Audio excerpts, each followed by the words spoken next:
So what exactly went wrong? And is this really going to be the end? I guess we should go talk about that today, right? Let's go take a look.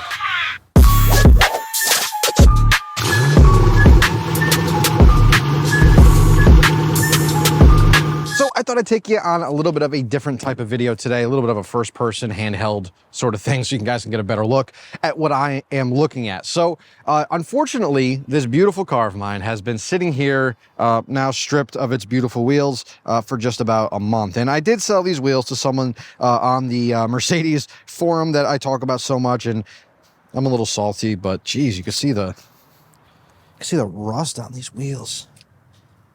He did give me some really ugly red center caps, but these are 18-inch AMG style wheels, so I can't be too mad with that. They actually don't look too bad. So hope he enjoys the wheels. I'm definitely going to be upgrading once this gets back on the road. Spoiler alert. So if you guys didn't see my short, I released a little bit of a short just to kind of see what you guys thought might be the issue with this engine or with this car. And I kind of gave you some hints if it's something with the engine or transmission, and it's just something with the engine, if you couldn't tell by the way that the hood is currently open. But what exactly happened? Because this car was running absolutely beautifully. So I'll give you the quick rundown before we get into exactly what is wrong. So I was driving this thing home late at night, 2 o'clock in the morning, enjoying the power. This isn't anything out of the ordinary, right? This motor's got around 68,000 miles on it. It's been replaced from the original with around 140,000 miles on it. So it's a pretty young, healthy motor, and sounds and runs beautifully great. As I usually do every week or so, I'll check my oil, I'll check my coolant, because on these engines, just like any other aging German vehicle, it's very important to make sure your fluids are all good. Now, the oil is perfectly fine. Our oil was great, as it usually was. Moved over to my coolant just to check the level. That's where the problem started to happen. Checked the coolant and I saw some floaties in there. And it's hard to get it with this camera, but I did take some iPhone footage, so you'll be able to see it there. And what you're seeing is oil, and oil in coolant is never good. So the following day, after this ride, when I checked the coolant, noticed a little bit of floaties in there, got really nervous, decided to, you know what, let's take it on a 6-mile drive. Well, it ended up being about a 6-mile drive, a little bit of a drive just to kind of see. We went out for breakfast up the street, came back, checked it the next day, the next morning, saw the same sort of thing. I don't know what I was expecting, but it hadn't gotten any better. Shocking. So I said, okay, I guess I gotta get this thing towed, bring it to a shop. That way they could diagnose it and without doing any other further damage. So I got AAA to come right as a snowstorm started. As that snowstorm was coming down in huge snowflakes, they finally showed up, started up the car, lined it up with the back of the truck. They were taking a little bit of time to kind of get the ramp down and maneuver the truck and everything. So I shut the car off because I didn't want the coolant running through it. The car never started back up again. It still hasn't started up again since that day. This was about a month. This is the end of January, so almost 2 months now. Never started back up again, which is the craziest stroke of luck I think I've ever, or bad luck I think I've ever heard about in timing. So what exactly happened? So the reason why it's stranded here with a tow hook is technically because of the starter. It went to the shop originally because of the coolant issue, but it never made it on the truck without the starter just absolutely dying. And I have no idea why. It was just a complete stroke of bad luck, which is absolutely wild. And the shop I brought it to, which is Euro Speedworks over here, right in Wallingford, Connecticut, fantastic guys, true car guys, gearheads. They'll take care of your car like they take care of theirs. They were able to diagnose and tell me basically 2 things: that there's no coolant in my engine oil, which is a good thing, and it was actually the starter that failed and wasn't any weird ESL transmission key thing that I actually thought it was. I thought I was gonna have to replace a module, which I wouldn't really have minded anyways, that things happen. But the starter actually died on this thing. So add a starter to the list at the very least. Now, getting into the actual oil in the coolant here, this could actually be a couple of things. And on these cars, they have some specific oddities that really wouldn't happen on too many other cars as far as I know. So number one, the first thing you would typically think is what? Is head gasket. The other symptoms that come along with that is smoke out the back. I had no smoke, and I don't think I caught it right the day it happened, so I was definitely driving like this for at least for a few days, maybe a week or so. But no gas out the back, no white smoke or anything. They don't think it's a head gasket either. It's not common on these. It's not impossible, but it's not common. The second thing that's actually really, really interesting about these vehicles is that they have a intertwined transmission oil cooler system with the actual radiator. And I believe this was only on the 7G transmission cars.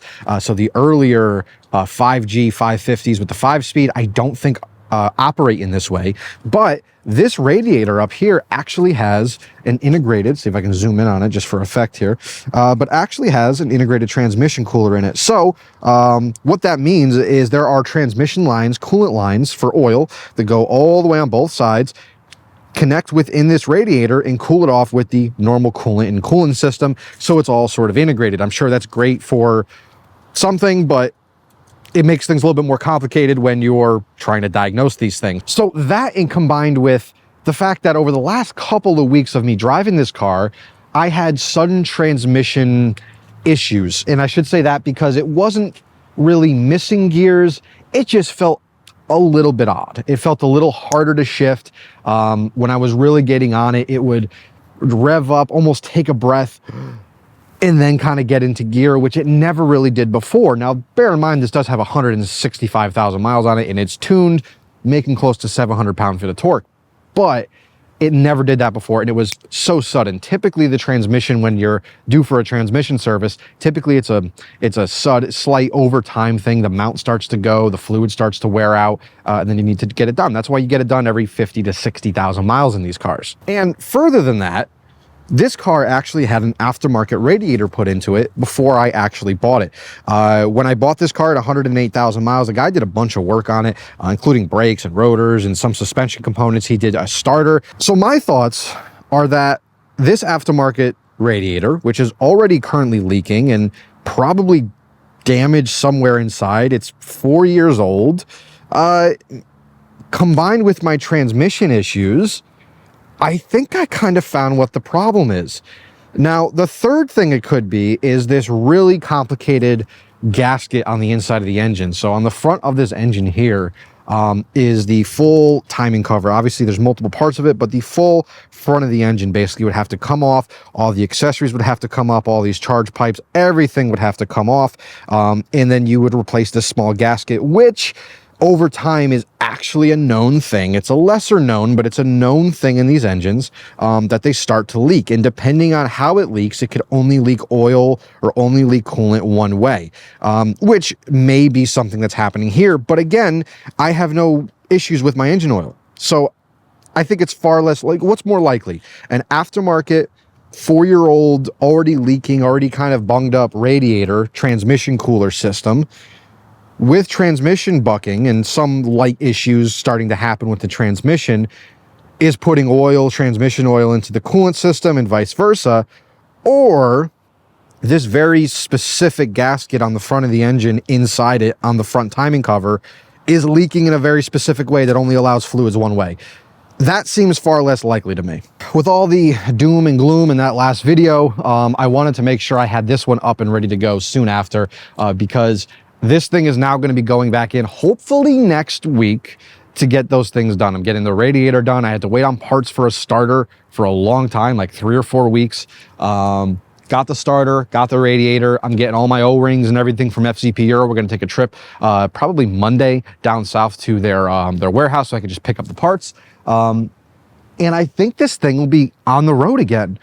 And I can't even tell you how happy this is going to make me. I don't want to be too joyed, because I could put in all this work, put $1,000 of work into this thing in parts and everything, and it not fix it. And that is a very, very, very real possibility. So if that is the case, then the next owner is going to get a pretty well-sorted car aside from that one thing.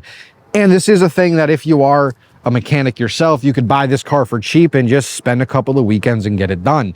Unfortunately, it is a lot of money and labor time to get it done if you aren't going to be doing it yourself. So again, the definition of a mechanic special, which I think we all know that these engines are. So I don't know, guys. I mean, let me know what you guys are thinking. If you think I'm on the right track, if this starts to make sense. Funny enough, in our group, after I started having my issue, some other people posted about oil in their coolant as well, and actually being transmission related, which I don't know how the world works, but the matrix seems to be a real thing. And we're just living in it. So yeah, so we're gonna get that stuff done next week. It's a little bit more of a vloggy type of car update. I know these aren't super popular, but I love this car. I love sharing this car. So I don't know if I'm missing anything, definitely let me know. I mean, I am very excited to get this thing clean and back up on the road and ready for what's going to be a very fast boy summer. We'll get that trending, fast boy summer. I do have some awesome merch and patches and stuff that I'm looking to get released for this summer. I think you guys will really like it. I don't want to tease it yet, but I have some stuff that'll kind of correlate to what I'm talking about, and hopefully you guys will enjoy it. So if you want to stick with that, make sure to subscribe for all these updates on my car. Make sure to subscribe, or anything really in the automotive field, especially with these W212s. Take a look at my channel. It's a wealth of information I'm hoping to provide for you guys. So thank you guys so much for watching. I appreciate it. Just about 2,000 subscribers we passed, so really appreciate you guys' support, and we will see you in the next one.